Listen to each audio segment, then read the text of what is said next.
Jacob? Hermano de Juan. ¿Y es el mayor o el menor? Jacob. ¿Era el mayor o el menor? Bueno, Jacob era el mayor. Y Juan es el menor. Entonces, ya ustedes podrán comprender por qué Jacob era un referente tan importante para Juan. Porque para nosotros es importante todo lo que el hermano mayor haga. Entonces, el maestro de Juan era Jacob. Todo lo que Jacob hacía, Juan lo hacía. Y además que también tenían una esencia muy similar. Entonces, sucedía que era por una cuestión de que eran hermanos y se criaron juntos, y entonces todo lo que hacía Jacob para Juan era importante, pero también porque pues tenían el mismo ADN, los dos, a los dos los llamaban los hijos de trueno. Entonces eran tanto alborotado el uno como así con su carácter y su genio, así todo, como lo era Juan también. Entonces así como era Jacob, así era Juan. ¿Estamos? Muy bien. Hay una expresión en el Evangelio de Juan, para comenzar esta porción, en el 13:23, que me encantó y quiero compartirlas para que nos conectemos y nos identifiquemos. Como Pedro fue tan relevante, requirió 2 enseñanzas. Y Juan va a requerir 2 también. Yo la intenté por un lado y por el otro, y yo dije, no, que nos vamos a correr aquí si es que todo esto es bueno. Entonces la idea es que hagamos la porción de hoy como el Señor nos deje, hasta donde nos deje llegar, y dentro de 8 días no sé qué va a pasar con mi vida. Listo, está programado virtualidad. Entonces lo que vamos a hacer es que muy seguramente, posiblemente, una dentro de las posibilidades, o que otra persona transmita, pero como ya lo empecé, o que lo deje en grabación, puede ser también, que la dejen montadita y que las personas terminen de ver la enseñanza. ¿Cierto? ¿Cierto, mi querida Sofía? Muy bien. Juan 13:23, por favor. Y dice: el discípulo a quien Jesús amaba estaba sentado a la mesa a su lado. ¿Sabe quién escribió el Evangelio de Juan?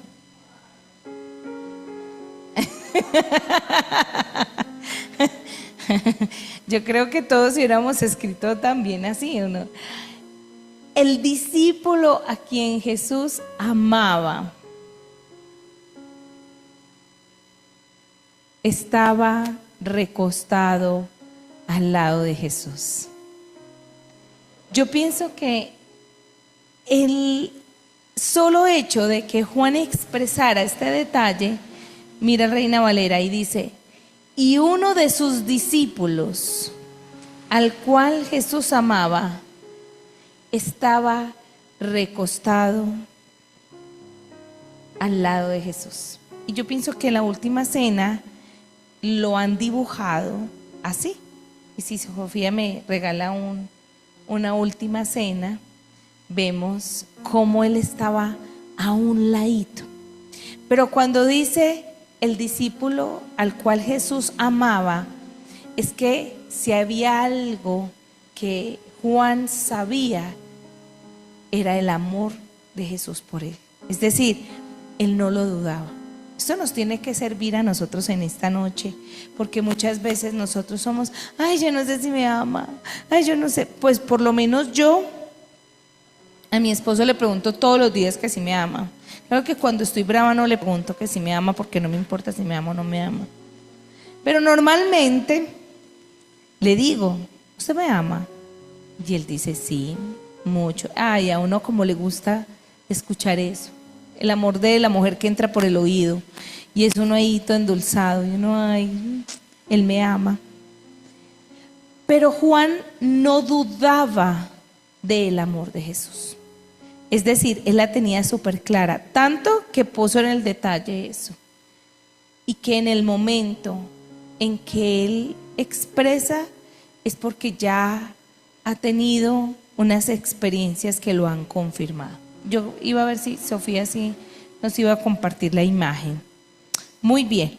Así que entonces el Evangelio de Juan, su autor es puño y letra de lo que Juan mismo escribió. Tiene también otras 3 epístolas o cartas que también están llamadas por su nombre, que es Primera de Juan, Segunda de Juan y Tercera de Juan. Las cartas son diferentes al Evangelio, pero son el mismo autor. Como les menciono, no hubo otro que hablara más del amor de Jesús. Juan fue experto en enseñarnos y darse a conocer el amor de Jesús. Esto se me viene algo a la mente y es, mi hijo se llama Luis Carlos. Y a mí me preguntan, ¿por qué el niño se llama Luis Carlos? Y bueno, porque pues hay una descendencia en la familia de mi esposo de los Luises. Y es Luis no sé qué, Luis no sé qué, Luis no sé qué. Entonces pues bueno, adquirimos el Luis. Y el Carlos es porque yo amé a un tío que fue un papá para nosotros y que fue un pilar importante en nuestro matrimonio, porque digamos que él fue el que nos patrocinó a nosotros el impulso de comienzo del matrimonio. Pero más allá de eso había algo que estaba dentro de mi corazón, y es que mi abuelita se sentaba a contarnos las historias de su papá. Y él se llamaba Luis Carlos. Pero ustedes no me dicen, era mi bisabuelo, nunca lo conocí, pero yo lo amé. Yo amé a Luis Carlos porque se sentaba y era, mi papá Luis Carlos. Ay, nos sentaban las piernas. Y era, a mi mamá le decía tesorito. Y era lo que mi mamá dijera, porque mi mamá era más brava. Y Luis Carlos era, y ¿sabe cómo nos daba la pela? Así que era una pela, mejor dicho, más de mentiras que hasta ahí. Y era una cosa hermosa, y a ella le salían corazones. Y entonces mi papá me regaló un caballo llamado Palomo. Ella me contaba la historia y yo me empeliculaba. Y yo, vení, ma, cuando estaba así desparchada, sentate y contame. Y entonces, ¿tu papá qué? Y me enamoró cuando dijimos, tenemos un hijo y ¿cómo lo vamos a llamar? Luis Carlos. Porque yo quería que mi hijo fuera un hombre con el corazón noble y todo. Y yo decía, venimos de línea genética, venimos de familia, Señor, de todo lo que me permitiste enamorarme de ese personaje, dale las cosas bonitas a mi hijo. Y esto me recuerda que cuando alguien conoce del Evangelio, tú llegas y le dices, tú sabes que Jesús te ama, y uno por allá bien llevado, y por allá bien perdido, y por allá con la vida hecha tris pedazos, y uno como que me ama. Y sí, porque Juan 3:16 dice, porque de tal manera que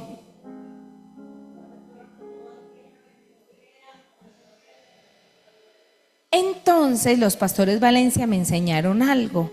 Me dice decirle, porque de tal manera amó Dios a Astrid, porque de tal manera amó Dios a Alejandra, que ha dado a su Hijo unigénito, para que tú, cuando creas, Alejandra, no te pierdas, sino que tengas vida eterna. ¿Tú conoces que Jesús te ama? Mira, y no hay otro pasaje que nos conecte más a el amor de Jesús en un evangelismo que Juan 3:16. Y entender que esa palabra está escrita para mí.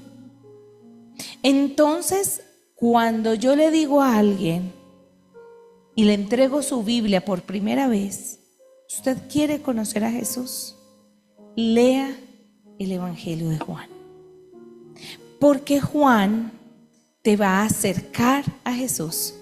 Como mi abuelita me enamoró de mi bisabuelo, Juan a lo largo de la Escritura nos enseña a enamorarnos de Jesús.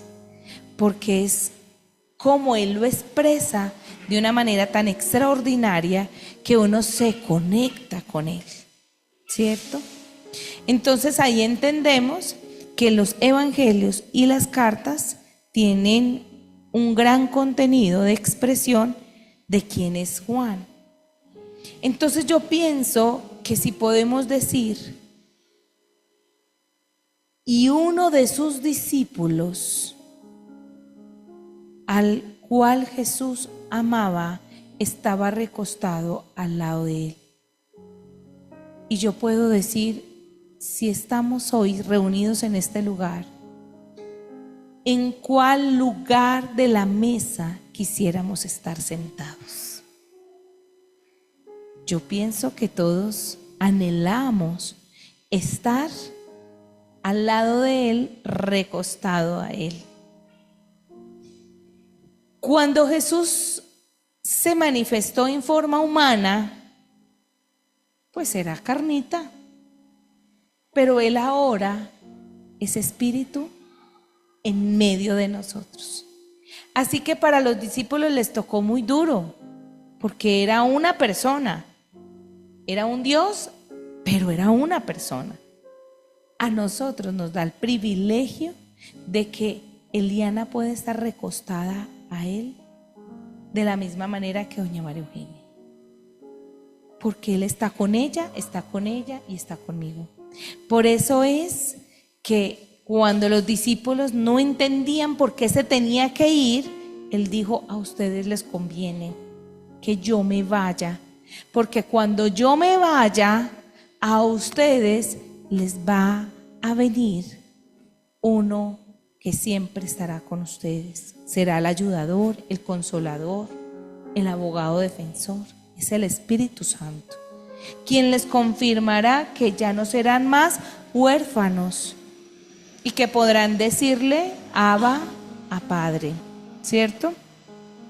Ahí es donde yo puedo ver que nuestro lugar hoy es un lugar que tenemos que anhelar, porque no es que Dios no esté conmigo, Él está conmigo. Soy yo la que elijo el lugar. Soy yo la que tomo la decisión en dónde quiero estar, lejos de Él o cerca. Pero el Espíritu está ahí, disponible. Entonces, quiero decirles que si Juan estaba tan seguro del amor de Jesús para estar a su lado recostado, entonces hago esta aclaración. ¿No es acaso entonces que nosotros no estamos cerca de Jesús porque desconocemos el amor de Jesús? Miren, eso no está aquí. Eso es algo que el Señor puso aquí. El Señor me pone que los que están lejos son los que no conocen el amor de Jesús y no se han sentido amados, y por eso están lejos. Pero los que ya saben del amor de Jesús y están seguros, cuando yo puedo decir, y uno de sus discípulas llamado Diana, a la cual Jesús amaba, estaba ahí al lado de Él. Mi cercanía me va a expresar mi seguridad de amor. ¿Qué pasa cuando una persona entra en un pecado? Se aparta. Pero ¿qué pasa si una persona está en pecado y recuerda el amor de Jesús, que le lava, le limpia, le restaura y le renueva? Va a querer volver a estar muy cerca de Él. Pastora, y entonces yo puedo pecar hoy y mañana volver a estar y volver. Cada vez que vamos y venimos con una consecuencia nueva y diferente, porque todo también es determinante, ¿cierto? Pero yo sí puedo decir que Él está ahí para mí. Muy bien. En el Nuevo Testamento quiero darles como enseñanza que Pablo es el que mayor contenido tiene en la escritura de los libros del Nuevo Testamento. Entre ellos, Pablo escribe 14 cartas de los 21 cartas que hay. Solo Pablo escribe 14. Entre ellas está Romanos, Colosenses, Tesalonicenses, Filipenses, ¿cierto? Todas esas cartas. Y de ahí el otro gran contenido, y que de hecho es importante, es Juan. Tiene un peso importante porque comienza el Nuevo Testamento escribiéndolo con los evangelios, participándolo en los evangelios, y lo finaliza con Apocalipsis. Entonces hace parte de los escritos de los evangelios, se va de cartas y cierra con Apocalipsis. Entonces decimos que tiene un evangelio, tiene 3 cartas y tiene Apocalipsis. O sea que tiene 5 contenidos, y esto es algo importante. Después de Pablo está Juan. Lucas tiene un evangelio y tiene el libro de los Hechos, que también es un buen contenido en la importancia de la historia de los apóstoles. Pedro no escribió ningún evangelio, pero nos escribió 2 cartas. La primera carta de Pedro y la segunda carta de Pedro. Entonces ahí vemos que Pedro también tiene participación. ¿Correcto? Juan, entonces, al escribir Apocalipsis, nos da un amplio concepto a lo largo de las cartas y el evangelio de lo que él y de la manera en que él ve la iglesia o cómo se manifiesta. Pero Apocalipsis es una revelación de Dios para las iglesias, y él lo único que hace es transcribir. Ya aquí en este caso ya no es una perspectiva en Apocalipsis tan de cómo él está mirando todo lo que está pasando y lo está llevando a expresarlo para nosotros. Apocalipsis es completamente revelación de Dios, lo cual Dios le dice: y dile a las iglesias, y escribe eso. Él simplemente es un escriba, y dele, sí, Señor, correcto. Y esto reúne en Apocalipsis, que es las antes de las iglesias en la época y de lo que hoy somos las iglesias. Entonces nos está dando una perspectiva del futuro, porque fue escrito hace muchos años, pero vemos las revelaciones hoy. Y si usted está viendo esta grabación, puede ver en YouTube las cartas que se escribieron a las iglesias en Apocalipsis por medio de las enseñanzas de los jueves también. Juan pertenece al grupo de esos íntimos, pero ya sabemos que no era el más dominante, porque el más dominante del liderazgo de los 4 era Pedro. Pero aún así, entre Juan y entre Jacob, era más rígido Jacob. Jacob era más...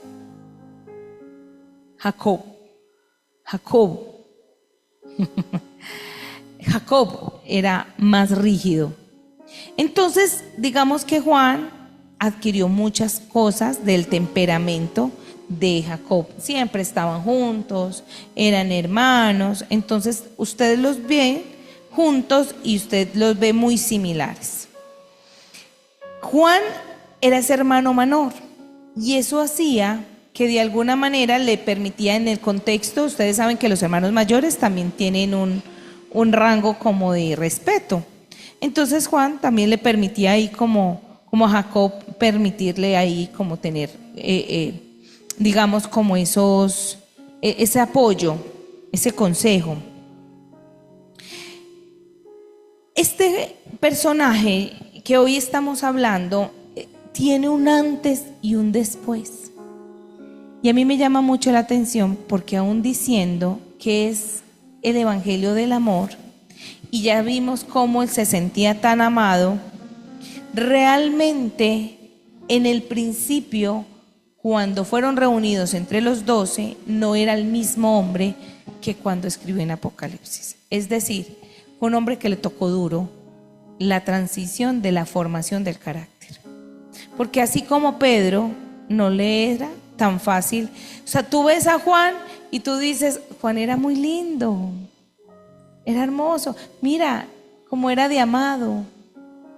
Eso no fue que llegó así, eso fue en quien se convirtió después de caminar con Jesús. Yo me pongo a mirar entonces los Juanes de la iglesia, pues de esta iglesia. Y cuando yo empiezo a ver las características de Juan, y yo no voy a decir que son iguales porque, ay, pastora, usted que... No, porque no he dicho las características, pero sí noté un común denominador que Juan tiene y nos expresa de la iglesia. Y es que son muy serviciales, son muy amables, pero que también procesan en un proceso lento la expresión de amor. No es tan fácil, tan rápida ni tan inmediata. Mi esposo se llama Johnny y se expresa en nombre americano como Juanito. Hace parte de eso. Y aquí hay muchos Juanes, pero no es el que entrega de una al corazón, sino que entra como a observar, a mirar, porque en la característica del discípulo de Juan tiende a ser muy desconfiado. Y eso lo vamos a mirar más adelante. Continúo. Entonces, este personaje expresa la necesidad del amor mutuo, fraternal, ese amor que fluye entre los santos que son los de la iglesia y en Cristo por la iglesia. Pero cuando usted ve todo eso, uno dice, él es así, pero resulta que no. Juan, junto como lo era Jacob, era tosco, intolerante, ambicioso, celoso, explosivo, imprudente, impetuoso, volátil, agresivo, apasionado. Y yo digo, Dios mío, entonces ¿cuándo convertiste a este hombre en esa forma? Y aquí hay una expresión que dice, cuando hoy día pensamos en el apóstol Juan, por lo general no hacemos la imagen de un apóstol anciano y de corazón tierno. Nos hacemos la imagen de un apóstol anciano y de corazón muy tierno. Como el anciano e importante dirigente de la iglesia cerca del final del siglo I. Fue amado y respetado universalmente por su devoción a Cristo y su gran amor por los santos en todo lugar. Pero ¿era el mismo Juan que llegó a ser parte del primer llamado de esos 4? No. Este volátil, imprudente, tosco, agresivo, empezó a caminar con Jesús. Y al caminar con Jesús de una manera tan cercana y tan íntima, le permitió desarrollar el amor que él luego expresó para que la iglesia se amaran unos a otros. ¿A dónde quiero llegar con esto? Juan en un inicio le costó amar la iglesia. Una persona con el carácter de Juan no ama fácilmente la iglesia. ¿Por qué? Porque cuando una persona es en el extremista que él era y con el carácter que él era, cuando a él se le reveló la verdad del evangelio, él se fue a un extremo de decirle a la gente cómo los condenamos ahora. Vamos a chamuscar, como lo decía Jacob hace 8 días. La necesidad de expresión de amor nace y surge a través de la compasión de Jesús por todos los que se le acercaban. Pero Juan ardía su corazón cada vez que veía que las personas no accedían al mensaje, porque había una verdad impresa en él. Y para él, quien no atendía esa verdad, era un tema muy duro, y eso hacía que podía tener aún mala relación con las personas. Pero aprendió a desarrollar ese amor. Y yo veo en la iglesia, vamos a hacer un ejemplo, no de los Juanes solamente, en nuestro carácter. Cuando la persona, y esto espero que lo escuchen las personas que están en transmisión, han sido pecadores, han sido miles de cosas, pero llegan al evangelio y llegan a la verdad y no permiten que nadie más puede tener el derecho de pecar. Y de hecho, condenan muy fácil. Y hay una condenación muy fuerte ahí. Y para esto quiero explicarles cómo escribía Juan en sus cartas y en su evangelio. Juan pensaba, hablaba y escribía en blanco o en negro. Es decir, él no ponía moñitos, no ponía corazoncitos. Si tú me preguntas a mí, yo por muchos años, para decir cualquier cosa, yo daba 1000 vueltas. Estoy mejorando. Cumplí 40 años, me toca ser clara, me toca ser honesta. Y en este tiempo me dice mi hija: ¿y usted le dijo eso, mamá? Y yo no sé, yo le dije eso. Ya si no fue, pero aún a pesar de que hablo la verdad, trato de hablarla en amor. Y eso hacía Juan. Pero no dejaba de decir la verdad. En el tono, tal vez donde no era grosero, por decirlo, pero era muy claro. Entonces no había tonos grises. Hay una palabra que se llama antitético. Y esto habla de que su lenguaje era a través de opuestos y contrarios. Quiere decir que expresaba en muchas porciones de la palabra dos caras. Y quiero darles un panorama de eso. Juan habló de la luz y la oscuridad. Juan habló del reino de Dios y el reino del mal. Juan expresó: o ustedes son los hijos de Dios o son los hijos del diablo. Y es muy tremendo porque de hecho no lo tengo ni separado, pero quiero decirlo porque yo le he leído esto a personas que me hacen como ¡ah! Y si Sofía me ayuda, por favor. Creo que están 14. Habla que somos los hijos de Dios o los hijos del diablo. Es muy fuerte porque nadie quiere que le digan a uno que usted es hijo del diablo. Usted le dicen: ¿usted es hijo del Dios o del diablo? Yo soy hijo de Dios. Ah, bueno, pero usted miente. Sí, yo miento. ¿Y quién miente? ¿Su padre, Dios, o el padre del diablo? Y hace una expresión muy fuerte, y nosotros realmente necesitamos entender que muchas veces las personas necesitan un mensaje así. O sea, como quien dice: ¿usted dónde está? ¿Usted de qué lado está? Y por eso es importante. Y dice: queridos hijos, no dejen que nadie los engañe acerca de lo siguiente. Cuando una persona hace lo correcto, demuestra que es justa, así como Cristo es justo.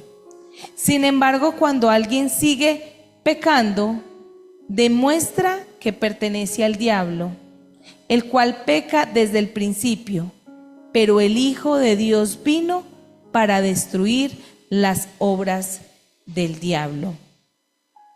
Los que han nacido en la familia de Dios no se caracterizan por practicar el pecado, porque la vida de Dios está en ellos. Así que no pueden seguir pecando porque son hijos de Dios.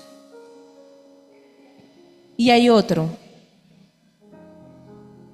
Por lo tanto, podemos identificar quiénes son hijos de Dios y quiénes son hijos del diablo. Todo el que no se conduce con rectitud y no ama a los creyentes no pertenece a Dios. Dígame si esa palabra no es muy fuerte. O sea, en el momento en que yo puedo decir, Dios es mi papá, pero yo puedo seguir pecando. Dice, no, pero es que eso no es lo que Dios me ha enseñado. Hay otra palabra que dice que Satanás es el padre de la mentira. Ahí está. Y dice, miren que lo hablo en carta y aquí está en evangelio. Ustedes, pues ustedes son ¿qué? Hijos de su padre, el diablo, y les encanta hacer las cosas malvadas que él hace. Él ha sido asesino desde el principio y siempre ha odiado la verdad, porque en él, cuando miente, actúa de acuerdo con su naturaleza, porque es mentirosa y es el padre de la mentira. Sigamos. Sí, uno más. Por eso es natural que no me creen cuando les digo la verdad. ¿Qué está diciendo? Por más que yo hable, ustedes ni siquiera me van a entender y me van a escuchar, porque es que ustedes no entienden la verdad. Porque hay un padre que gobierna en ustedes. Entonces podemos ver que él era de extremos. O es blanco o es negro. ¿Usted es hijo de Dios o es hijo del diablo? Yo me imagino, oiga, y ese es el amor. El que expresa el amor. ¿Cómo hace para subirlo a uno a ese cielo, a ese tercer cielo de enamorarnos de Jesús y después bajarnos en la manera que nos va a bajar? Y después decirnos, pero Él dio la vida por ti, Él te ama, Él te quiere rescatar, pero si tú sigues pecando, eres hijo del diablo. Y es uno, pero ¿cómo? ¿Tengo que elegir? Entonces me recuerda a mi hermana que yo le caía muy mal, todavía le sigo cayendo un poco mal, porque me decía, a mí me da una rabia con usted, porque usted a uno no lo insulta, usted a uno no le dice una grosería, usted a uno no le dice nada fuera de tono, pero usted le dice a uno unas cosas tan horribles. Y yo, ¿cómo así? Sí, usted le va cantando la verdadcita a uno así, y uno va sintiendo lo que va sintiendo. Eso sí, pero no le dice ni una grosería. Y yo, ¿y qué prefiere? ¿Que yo me pare aquí a insultarla, decirle hijo de tantas, no sé qué? O yo sentada, pero soy parca y seca para hablar. En el momento en decir, mire, pero las cosas son así, así, así. Lo aterrizan a uno y es importante. Estamos ahí. Otras porciones, habla del juicio de los justos y el juicio de los malvados. Habla de los que reciben a Cristo y de los que rechazan a Cristo. Habla acerca del fruto y la esterilidad. Y asimismo, cuando aquí en la carta de Juan habla de que somos nacidos de Dios, no podemos pecar. Él dice, no es que no cometamos pecado porque Él conoce, Juan sabe que seguimos siendo seres humanos. Pero lo que dice y hace énfasis es, no le permita al pecado ser parte de su vida. O sea, es decir, rechácelo de una manera contundente. Es decir, páresele la raya. Y usted mismo se puede decir, yo No soy hija del diablo, yo soy hija de Dios. Así que la naturaleza de Dios está en mí. No miento, no robo, tengo paciencia, tengo amor. Si Dios es mi Padre, yo tengo que hacer las obras de mi Padre. Si Él es mi Padre, yo tengo que hacer como Él me ha enseñado que sea.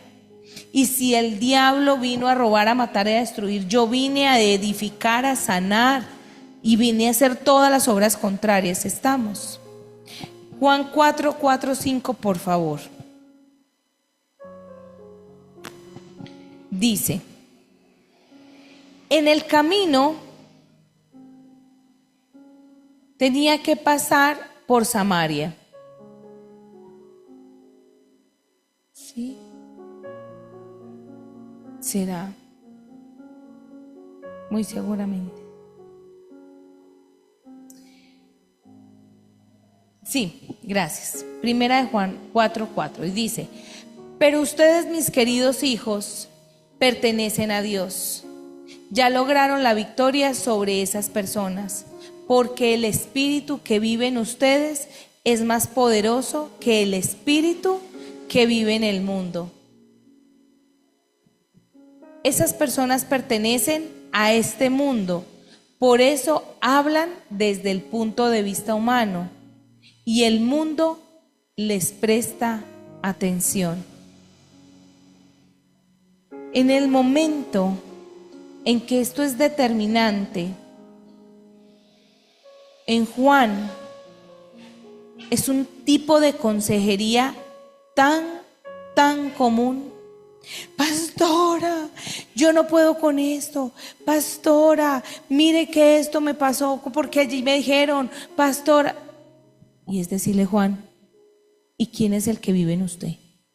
¿El mundo o el Espíritu de Dios? Y si el Espíritu de Dios es el que vive en usted, niña, ¿usted ya no cree que tiene victoria? Yo digo, las consejerías de nosotros tienen que ser sí o sí Biblia y Biblia y Biblia. Y yo quiero volverlo a repetir. 4.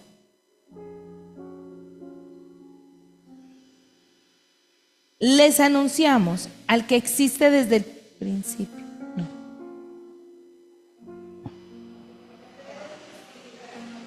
Sí. Pero ustedes, doña Adriana García, pero ustedes pertenecen a Dios. Ya lograron la victoria sobre esas personas. Adriana, porque el Espíritu de Dios vive en usted. ¿Y usted no cree que si el Espíritu de Dios vive en usted no es más poderoso el que vive en usted y gobierna en usted que en el que el mundo está? El que vive en el mundo no se compara al Dios que ya está y vive en usted. Y ahí viene el 5 y dice, esas personas pertenecen a este mundo, por eso hablan desde el punto de vista del mundo y el mundo les presta atención. Para nosotros es muy difícil hablarle al mundo y que el mundo nos comprenda porque no tienen el Espíritu, pero nosotros sí lo tenemos. Y él hace énfasis de esto, diciendo claramente en muchas de las luchas que nosotros tenemos como creyentes, viene Juan y nos aterriza y nos dice que simplemente cuando nosotros estamos seguros de la posición en la que tenemos, nosotros vamos a saber cómo actuar y cómo defendernos. Y hago un ejemplo con esto. Por ejemplo, mi esposo, antes de Cristo, ahora va a decir otra vez yo, bueno, ¿quién más si yo no tengo más ejemplos si usted es mi ejemplo porque vivo con usted? Antes de Cristo, ¿cierto? Un pavo real, impetuoso, fuerte, un altivo, una cosa tremenda. Pero en medio de eso hay que rescatar que es una persona que no lo apacharraban fácil. Y ya en Cristo, las características de su corazón, gracias a Dios, han cambiado, han mejorado muchísimo. Todavía falta mucho más, pero ya por lo menos hay un amor nuevo en él y es el amor que Jesús ha ido poniendo en él, paciencia, tantas cosas que ese amor ha puesto, pero aún así hay algo que se conserva y es la seguridad y la confianza que él tiene donde no se deja apachar. ¿Me estoy haciendo entender? Entonces ahorita estábamos hablando con alguien de que había una situación de peligro espiritual y voltea a mi esposo, este ejemplo está fresquito, y voltea y dice: yo no le tengo miedo. ¿Por qué uno le tiene que tener miedo al diablo? No. Y yo dije: ay, mi ejemplo, porque eso hace parte de nuestra identidad. Dios transformó lo negativo, pero dejó lo positivo, lo que le servía en él, y dijo: es que necesito que ustedes también comprendan que no son unos apacharrados. Me estoy haciendo comprender. Y eso es muy importante. Eso me ha servido mucho a mí, porque yo sí me dejaba apacharrar. Yo soy: ay, no, que no sé qué. No, venga, camine, mija, vamos, que eso. Y yo: ay, Dios mío. Lo que el diablo quiso hacer para maldad y para lo negativo que era, en orgullo, en altivez, en todo eso que yo les mencioné de este personaje tan tremendo que era explosivo, imprudente, impetuoso, volátil. Todavía Dios sigue trabajando en nosotros. Pero cuando hay amor, hay transformación. ¿Qué necesitamos entonces trabajar para seguir construyendo y desechando tanto ese temperamento? El amor.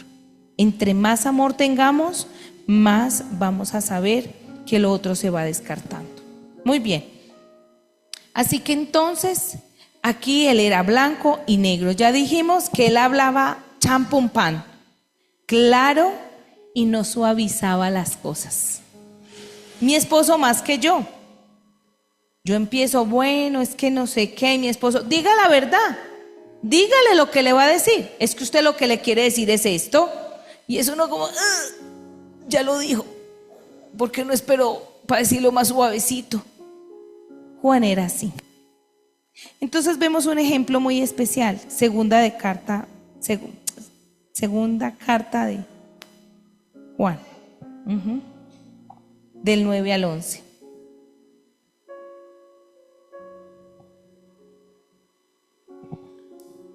Y dice: sí, todo el que se desvía de esta enseñanza no tiene ninguna relación con Dios, pero el que pertenece a la enseñanza de Cristo tiene una relación tanto con el Padre como con el Hijo. Si a sus reuniones, miren pues, es que es fuerte, si a sus reuniones llegara alguien que no enseña la verdad acerca de Cristo, no lo inviten a su casa, ni le den ninguna clase de apoyo. Dios mío. Cualquiera que apoya a este tipo de gente se hace cómplice de sus malas acciones. ¿Sabe qué le dice?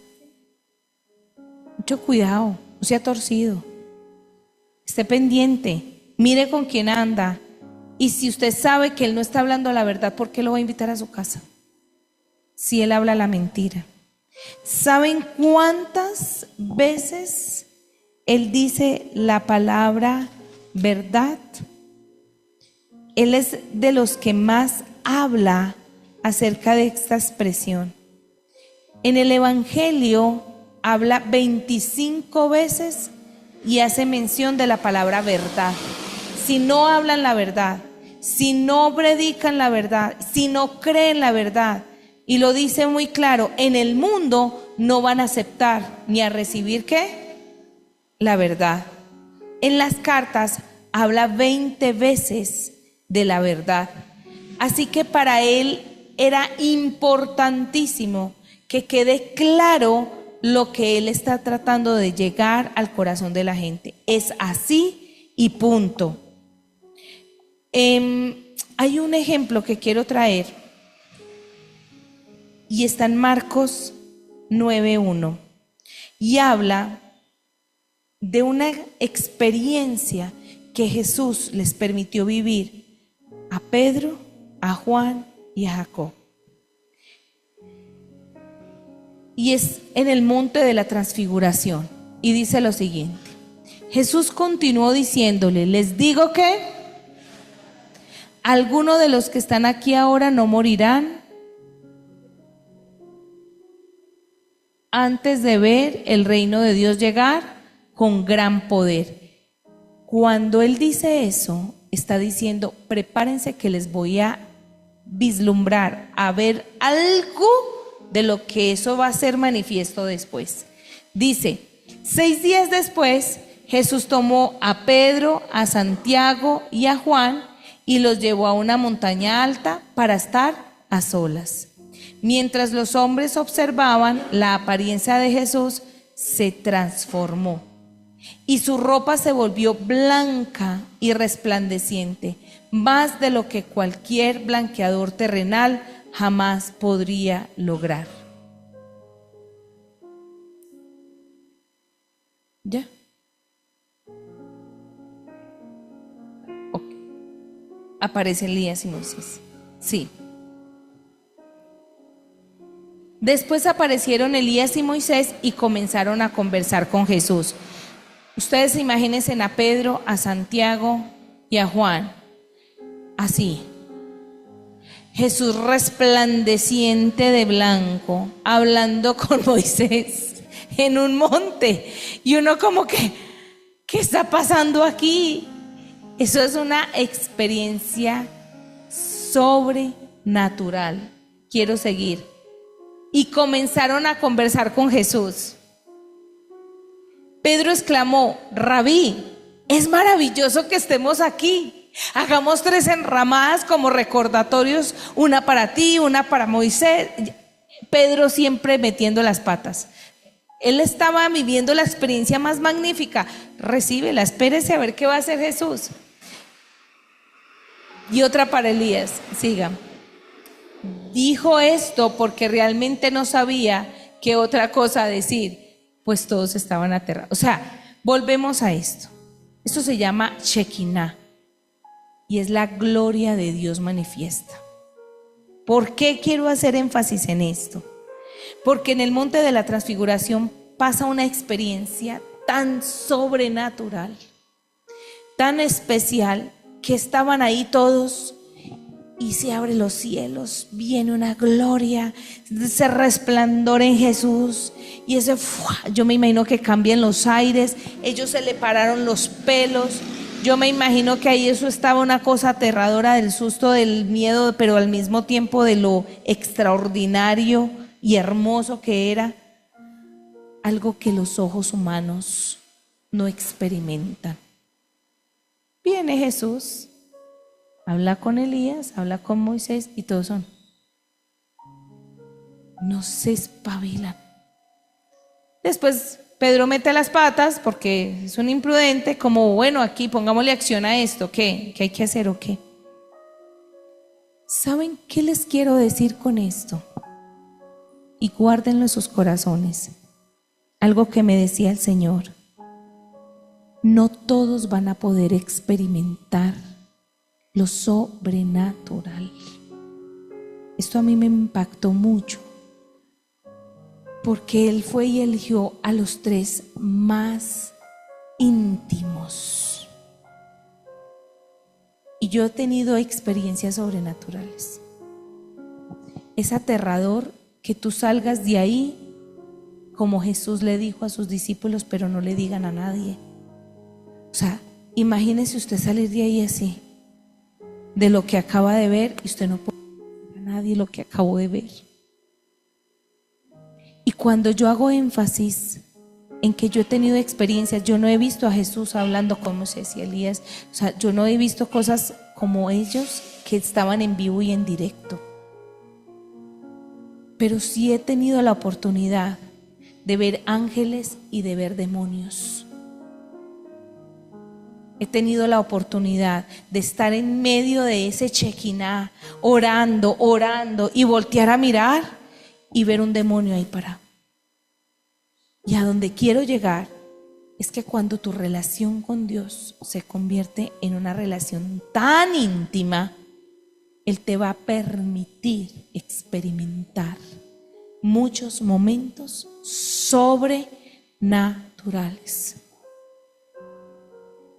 Y cuando Él quiere revelártelos es porque Él quiere darse a conocer en una dimensión poco común, donde el mundo, como dice Juan, no lo entenderá y no lo verá, porque no conocen el Espíritu de verdad, porque en su espíritu hay mentira. Y mientras estemos llenos de la mentira, como lo hablaba el padre de la mentira, no vamos a saber la verdad y no vamos a entender lo que Él quiere mostrarnos. En muchas ocasiones, cosas como visiones, sueños, aún muchos han escuchado la voz de Jesús audible. Estaba yo en mi casa, la niña Sofía estaba pequeña, ella tenía una cadena hermosa, le habían regalado en su nacimiento, era una bebé, y yo estaba dormida y siento una voz que me dice: ve y mírale el cuello a tu hija. Y yo, ¿qué le pasó a la niña? Brinqué y fui y le busqué que no estuviera ahogándose. Y yo dije, pero está dormida, está bien, ¿qué pasó? Y cuando la revisé, simplemente yo dije, ay, no tiene la cadena. Eran como las 2 o 3 de la mañana y yo, amor, le robaron la cadena a la niña. Y él era, pero ¿qué podemos hacer? Ay, no, es que el Señor me acabó de decir que le robaron la cadena a la niña. Ya hasta ahora, ¿qué vamos a hacer, mija? Ay, no, pero lo aterrador es saber que tú estás dormido y viene esa voz y te lo dice. En una ocasión estaba mi hija, no voy a contar detalles, pero estaba mi hija hablando con alguien en el computador y le dijo, ¿puedo ir a tu casa a visitarte? Yo estaba dormida en mi habitación, profunda, y me dice la voz del Señor audible, se te entraron a la casa. Y yo, amor, se nos entraron. Y me bajé corriendo. Y yo, Sofi, se nos entraron en la casa. El Señor me acabó de decir, dijo, ¿cómo así? Y yo, es que pasó esto. Y me dijo, ay mami, siéntese, es que una persona me acabó de decir que si podía venir a la casa. Y yo le dije, ay, no me gusta. De entrada, la persona simplemente no era una persona que podía entender los asuntos espirituales. Esa era una persona muy del mundo. Y Él siempre nos va a cuidar y nos va a proteger. Familia, ¿saben? Juan experimentó cosas muy especiales con Jesús. Entre ellas este Shekinah. Y hoy el Señor, a través de la oración de cierre que vamos a hacer, mi dirección de oración por ustedes es que ustedes puedan tener una relación personal tan cerca que puedan empezar a experimentar cosas que ningún otro puede hacerlo. Dígale, Señor, yo quiero esto. Yo quiero este anhelo de mi corazón, que tú hables a mi vida. Yo poderte ver en sueños, en visiones. Déjame que ese resplandor de tu gloria llegue. Yo quiero experimentar aromas.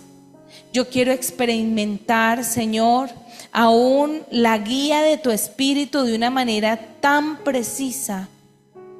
Yo quiero ser parte de esos 4, como lo fue Juan.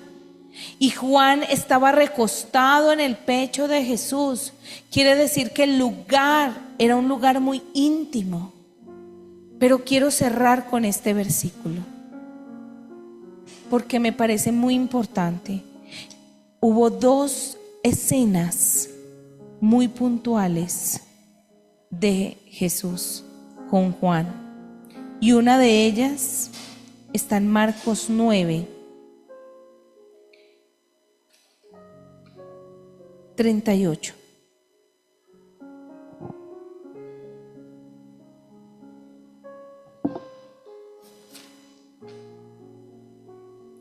Y dice, Juan le dijo a Jesús, Maestro, vimos a alguien usar tu nombre para expulsar demonios. pero le dijimos que no lo hiciera porque no pertenece a nuestro grupo. Y dijo Jesús: hombre, no lo detengan. Nadie que haga un milagro en mi nombre podrá luego hablar mal de mí. ¿Sabe qué mostró aquí Juan? Y esta es la parte opuesta de todo lo bonito. Mostró: si no anda con nosotros, nadie más puede hacer milagros. Un verdadero líder enseña, transmite y multiplica. Y eso pasa cuando uno está en un ayuno y dicen: ¿por qué invitaron a aquel? Ese no debería estar aquí. Esto es solo para nosotros, los ungidos. O así sucesivamente en muchos escenarios, cuando uno ve que por allá hay alguien orando y están haciendo lo que pueden como pueden, y uno dice: no deberían ni siquiera de orar. Ellos están buscando de Dios a su manera, pero están buscando de Dios. Y por último, en contraste de todo esto, hablan entonces de quién es el más importante. Y aquí es cuando viene y dice Jesús: yo necesito que me digas cuál de todos nosotros es el más importante. Y no sé por qué no lo tengo. Sofi me está ayudando mucho hoy. En ese momento, simplemente Jesús vuelve y confronta a Juan y le dice: y esto sí va para todos en esta iglesia, porque necesitamos orar para que el Señor nos permita vivir experiencias sobrenaturales con Él. Eso es Shekinah. Pero también necesitamos orar mucho por los corazones. Y hoy, como pastora y en nombre de mi esposo como pastor, es tan importante que oremos por los Jacob y por los Juan, que han buscado lugar de protagonismos en la iglesia y han buscado lugar de reconocimientos. Una cosa es usted estar en un lugar porque ha construido intimidad con Jesús, y otra cosa es que usted reclame un lugar porque usted quiera ese lugar de reconocimiento. Y no sé por qué se me perdió, y me parece tan tremendo, porque con mi esposo nos sentamos a hablar y dijimos: esto hay que hablarlo a la iglesia, porque es una oportunidad hermosa que nos da esta enseñanza y este jueves de enseñanza. Quiero decirles, hay personas que tienen lugares de privilegios en la iglesia, no porque nosotros tengamos rosca con la gente, es porque la gente se gana lugares de privilegios a causa del trabajo que hacen y a causa del tiempo que dedican. Es decir, nosotros no es que clasifiquemos quién va a estar en la rosca y quién no. Es que hay personas que se ganan el lugar con mucho sudor. Y aquí hay un ejemplo de esos. Porque precisamente ahí es donde le dijo: ¿cuál de nosotros es el que va a ocupar ese mejor lugar? Y ahí hay una rosca que dice yo, y ellos iban caminando. Ellos simplemente iban caminando y se sintieron mal por eso. Sí, miremos ese. No sé por qué se me embolató. Miremos este. Después comenzaron a discutir quién sería el más importante entre ellos. Los discípulos comenzaron a preguntarse unos a otros quién sería capaz de hacer semejante cosa. Si es ese, no.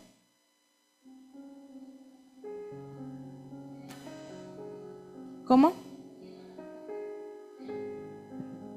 No.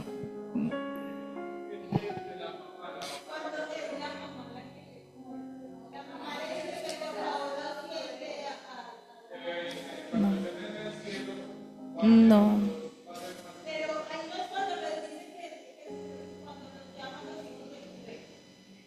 Pero a donde quiero llegar con esto y puntual, y fue algo que mi esposo recordó en la enseñanza de Jacob. Y yo le dije, amor, pero hay que explicarlo, hay que enseñarlo porque quiero orar por eso. Y si no, lo dejo para Mateo, y tengo toda la porción aquí. Bueno, Mateo 17:6, no sé si está ahí. Ok, el tema aquí, y quiero no desviarme, les comparto el versículo después, pero quiero puntualmente decir lo siguiente. Jesús les dijo, después de esto, ¿quién está dispuesto a tomar esa copa con él? Y dice, ¿saben quién es el más grande entre todos ustedes? El que más sirve. Yo tenía acá Mateo 17:6. Bueno, Mateo 18. Y es tan importante porque, como hemos enseñado, los discípulos representan la iglesia. Los discípulos nos muestran la iglesia y nosotros somos iguales. Claro, como a este le dan, claro, como a este no le dan, claro, como a este lo miran, como a este lo invitaron y a mí no. Eso pasa tanto y eso para nosotros es tan agotador. Y yo digo, Jesús, te entiendo. Y dice, Jesús les respondió, ¿no saben lo que piden? ¿Acaso pueden beber? Míralo antes, por favor, que venían discutiendo. O sea, en ese mismo, pero arribita.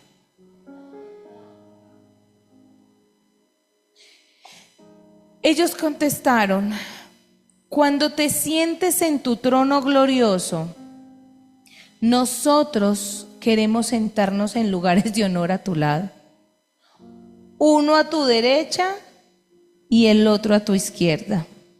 Jesús les dijo, no saben lo que me piden. ¿Acaso pueden beber de la copa amarga de sufrimiento que yo estoy a punto de beber? ¿Acaso pueden ser bautizados con el bautismo de sufrimiento con el cual yo tengo que ser bautizado? Claro que sí, contestaron ellos, podemos. Entonces les dijo, es cierto, beberán de mi copa amarga y serán bautizados con mi bautizo de sufrimiento. Ustedes saben cómo murieron los discípulos. Pero no me corresponde a mí decir quién se sentará a mi derecha o a mi izquierda. Dios preparó esos lugares para quien Él ha escogido.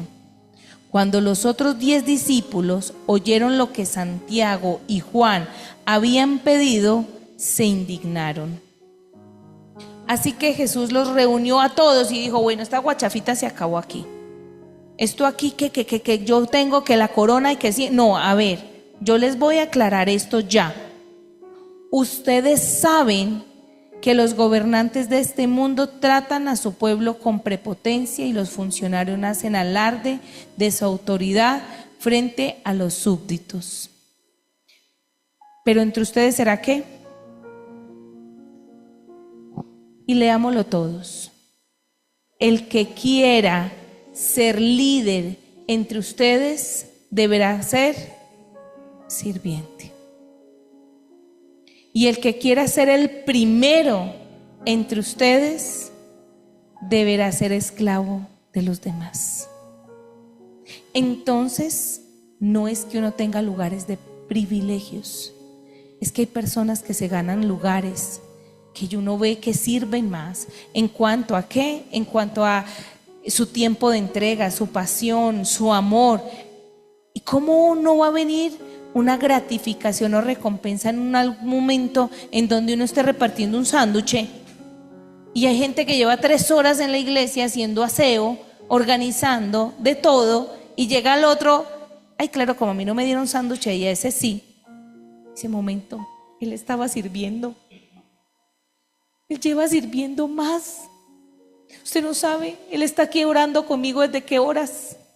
Y usted viene y critica el menú porque a este le tocó 2 porciones y a mí me tocó 1. Todos somos iguales delante de Dios. Y muchas ocasiones queremos lugares de privilegio, pero no queremos pagar la copa de sufrimiento.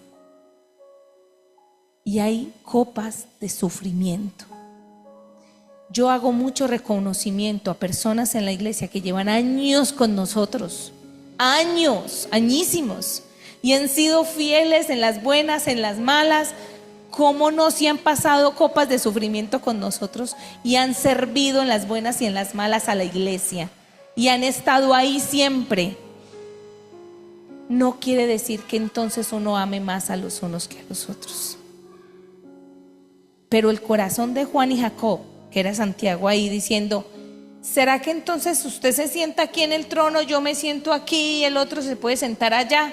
Y le dicen: mire, el mundo actúa de maneras diferentes, porque aquí en el mundo el más importante es el que más plata tenga, el que más cargo tenga. En el reino es más importante el que más sirve, y eso es su entrega y su pasión. Vemos dos escenas de Juan diciendo: ese no puede hacer milagros en tu nombre, Jesús, no puede. ¿No ve que no es de los nuestros? Ahí habla de un egoísmo muy fuerte. Decir: solo yo tengo privilegios, el resto no. Y es una gran mentira. Y Jesús le dijo: no, es que si lo está haciendo en nombre mío, déjelo que lo haga. Pero también viene y es probado su corazón cuando dice: yo me voy a sentar a la derecha y él a la izquierda. Y usted y yo vamos aquí en los lugares de privilegio. Y dije: ay, Jesús, usted no sabe lo que pide. Y mucha gente le dice a uno: pastor, a las que sea, por los que sea, sí, vea, cuente conmigo. Yo les voy a decir: ustedes no saben lo que piden. Ustedes no saben lo que piden, porque hay precios de sacrificio. Personas que hacen discipulado a otras, aún en medio de sus muchas ocupaciones. Personas que dan las millas extras de llegar a la iglesia en un horario mucho más temprano y más exigente. Gente que vive muy lejos y tiene que usar transporte público. Claro, como a ella la llevan y la traen en el carro, oh bendito, claro, hay que ayudarle. Está haciendo un sacrificio, está pagando una copa. Ese sacrificio lo hace conmigo, yo la llevo. ¿A dónde hay que llevarla? Hay personas que se han ganado con sudor lugares no de privilegios, sino de honra. Y nosotros honramos. No es que tengamos favoritismos. Y yo pienso que Jesús hace lo mismo. Él trae recompensas a los que han visto en sacrificio, hacer en amor lo que han hecho por Él. Y Él a su tiempo los recompensa.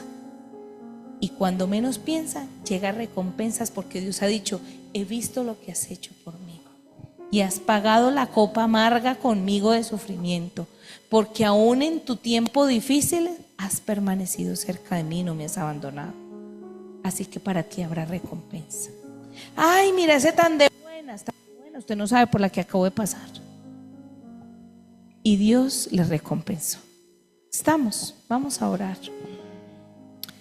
Entonces voy a orar en dos direcciones en esta noche, pidiéndole al Padre que todos aquellos impetuosos, altivos, arrogantes, que aún no tienen amor por su iglesia, que apenas están acercándose a Jesús, se enamoren de Jesús. Entonces voy a orar por tres direcciones. Uno, Señor Jesús, todas las características de Juan, que era un hombre altivo, impetuoso, arrogante, celoso, irascible, que no podía resistir nada, que era un hombre altivo como con esa cabeza en alto.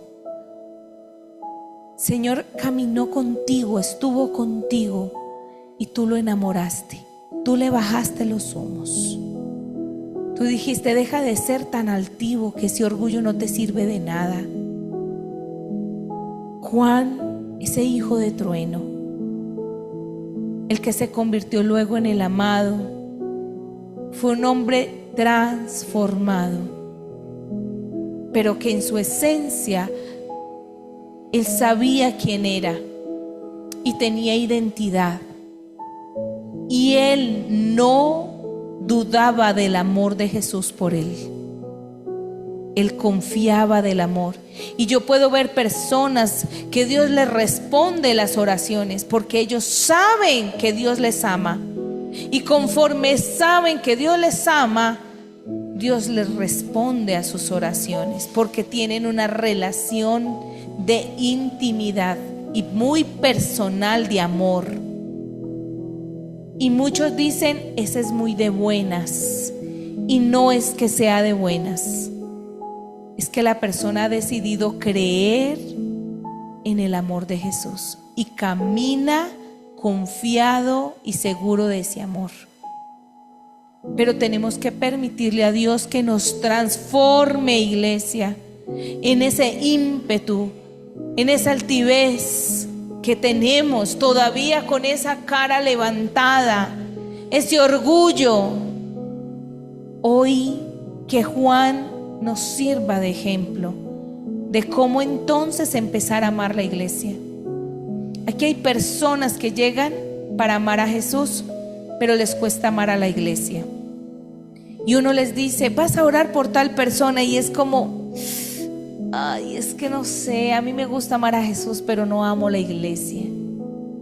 Familia, si tú no amas la iglesia, todavía no has desarrollado el verdadero amor a Jesús. Los hijos de Dios es lo que Él más ama, y Él quiere que tú los ames. Juan aprendió a amarlos. Y yo sé que hay muchos que escuchan este mensaje que necesitan decirle: Dios, enséñame a amar a tu iglesia. Enséñame a amar a tus hijos. Padre, oro en la dirección donde podamos entender que el lugar de privilegio que tenemos más grande es cuando te servimos. Y que somos mayores y más importantes en el reino cuando comprendemos que el lugar de privilegio es servirte. Muchos quieren ganarse el lugar, pero no tomar de la copa. Y hoy, Señor, deseamos que el servicio al cual tú dijiste, pero ustedes entiendan que serán aún más grandes cuando aprendan a servir a los demás. Y eso nos acerca a ti, porque tú mismo dijiste: yo vine a servir más que a ser servido. Y cada uno sirve en el lugar donde está, en la manera en que ha sido llamado. Unos sirven de manera física, otros sirven con sus oraciones, otros sirven con sus aportes financieros, pero todos servimos en la unidad.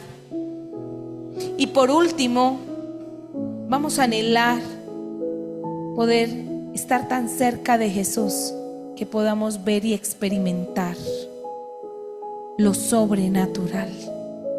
Señor Jesús, esta iglesia cree en ti y cree que tú eres Dios y Señor sobre todas las cosas, que eres soberano, santo y perfecto. Creemos que tú no eres hombre para mentir. Tú no eres, Señor, como nosotros. Tú eres diferente. Y conforme eres distinto, Señor, en tu naturaleza divina está lo sobrenatural. Hoy, Señor, te pido que descienda una gloria de Shekinah y que conforme a eso mis hermanos experimenten, Señor, visiones, sueños y momentos que tú quieras compartir con ellos. Porque tú llevaste, Señor, a Pedro, a Santiago y a Juan para vivir una experiencia y mostrar la gloria como sería manifestada al futuro. Tú hablaste con Moisés y Elías, y en medio de esa visión sobrenatural. Ellos vieron el resplandor de Jesús con sus ropas más blancas que aún teniendo blanqueador. Yo no sé cuál sea la experiencia que Dios te va a permitir vivir, pero en esta noche el anhelo de tu corazón debe decir: yo quiero estar ahí. Si tú quieres mostrarme lo que ha de ocurrir, si tú quieres mostrarme aún cómo manifiestas milagros, yo quiero ver sanidades, Señor. Yo quiero ver cosas extraordinarias. Y si en ese momento que sucedan debo de estar cerca de ti, yo quiero estarlo, Señor. Yo quiero que me permitas compartir la sobrenaturalidad. El mundo no te puede creer, el mundo no te puede ver, pero los que tenemos el Espíritu de Dios sí te podemos ver y sí te creemos. Así que yo te pido en esta noche que aumentes aún la visión y la experiencia de poder saber que creemos. Y si tú le dices ahí a Jesús: yo creo que tú puedes hacer cosas sobrenaturales. Quita mi mente limitada, quita mi mente que es tan limitada, Señor, y yo quiero ver lo sobrenatural. Señor, yo podría quedarme toda la noche aquí contando experiencias sobrenaturales. Yo he visto, Señor, cosas sobrenaturales, pero aún te pido en mi corazón: permíteme ver mucho más. Y para eso, Señor, debo de tener un corazón limpio. Purifícanos, Señor. Purifícanos. Queremos verte, queremos experimentarte, pero quita, Señor, las comparaciones de nosotros. Quita el egoísmo. Quita el hecho de que solo yo pueda tenerte cerca, no otros. Un verdadero corazón de evangelismo lleva a Jesús a donde están necesitando a otros. Y yo te pido, Señor, tener un corazón transformado para no ser egoístas,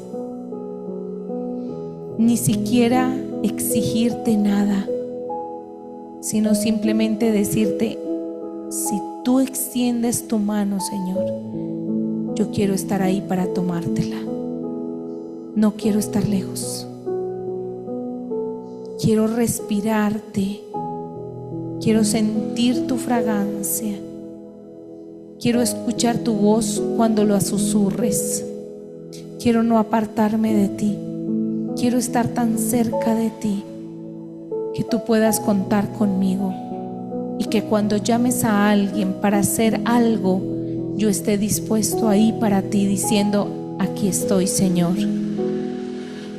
Como lo estaba Samuel cuando escuchó la voz de Dios. Estaba acostado en el arca, estaba en la presencia, y hoy anhelamos estar en tu presencia para escuchar tu voz. Y tan solo en lugar de los 12 estaba ahí Juan sentado a un lado. Podía sentir su corazón quizás.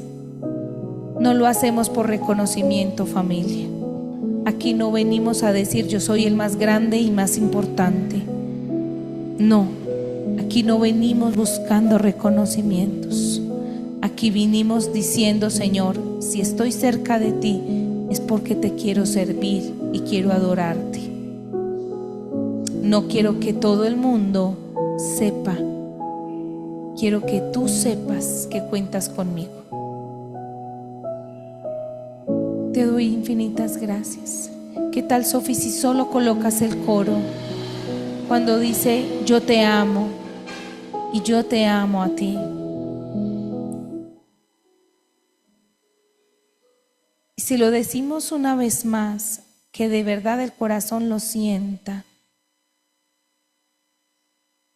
yo te amo, Señor. Y te pido que la iglesia Encontrados por Jesús y que todo el que escuche este mensaje pueda desarrollar una vida de amor personal con Él. Vamos a decirlo.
Y eres lo que necesitamos, Señor.